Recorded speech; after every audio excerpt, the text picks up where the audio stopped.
My name is Tal David, and I'd like to review with you some tips and pearls for using Arthrex's knotless tensionable implants in the shoulder.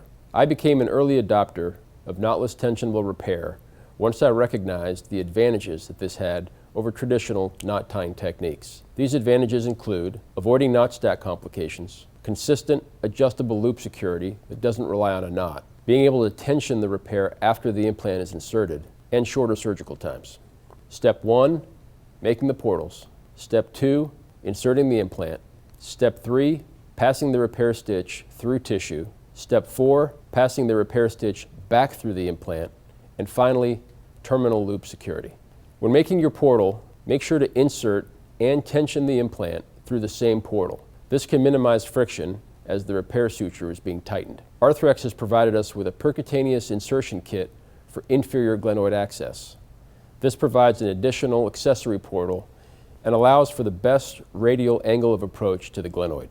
Be careful not to over-impact the implant. Doing this can affect the suture mechanism of the implant. Use the laser line to help determine the appropriate depth of insertion. Typically, the handle of the implant should just contact the handle of the inserter guide when the implant is inserted appropriately. Once this is done, release the rubber gasket and remove the implant inserter, being careful not to grip the suture while pulling the inserter out.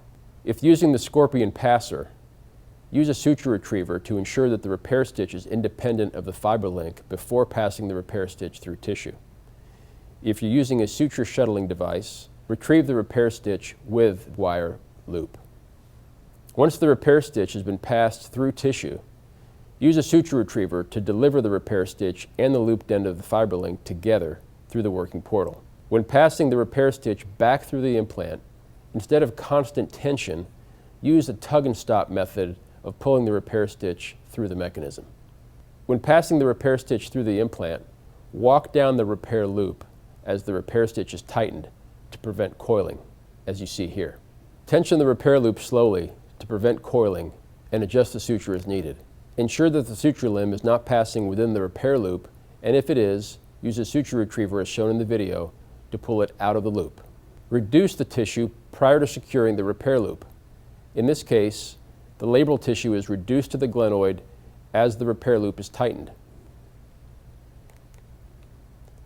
The same is shown in this video of a subscap repair, where the subscap tendon is tensioned laterally and final loop security is accomplished.